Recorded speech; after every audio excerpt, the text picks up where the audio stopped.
How to change your graphic card on Windows. Hello and welcome back everybody.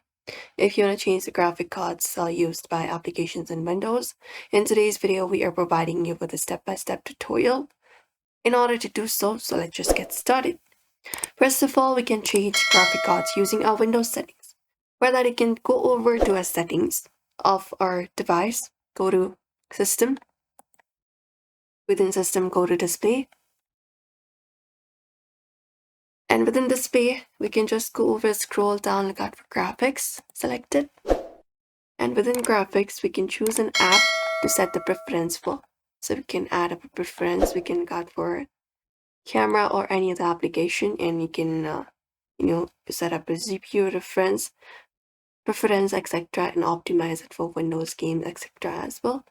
And you can select the program, and you will be seeing options such as let Windows decide, power saving, high performance, etc. You can use this option. If you want to select high performance, you can select this. If you want the better graphics card, and you can click on save once that is done and save the changes. And apart from that, what we can do is we can just go over and use NVIDIA control panel as well. You can right click on your desktop screen for that and go to the section for NVIDIA control panel, this one right here.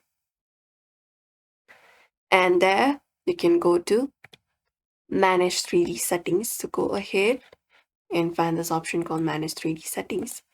And once you're under manage 3D settings, what we can do is under preferred graphics processor, we could just go over and choose integrated graphics or high performance NVIDIA processor, and just go over and click on apply, this one right here, and apply the changes, and that should also do it.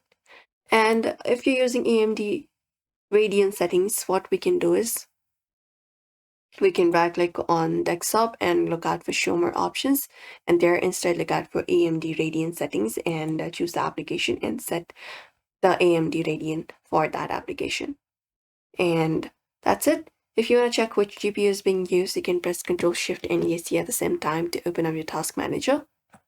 Ctrl Shift and ESC, and that should access your task manager. Right here, go to the performance tab, and there you will be seeing GPU option, GPU 0 and GPU 1, where you will be seeing what GPU is being used. You can just go and check it out. And that is it, everybody. Those are probably the method to change graphic cards on Windows. So we hope this video was helpful. Give this video a like and subscribe for more.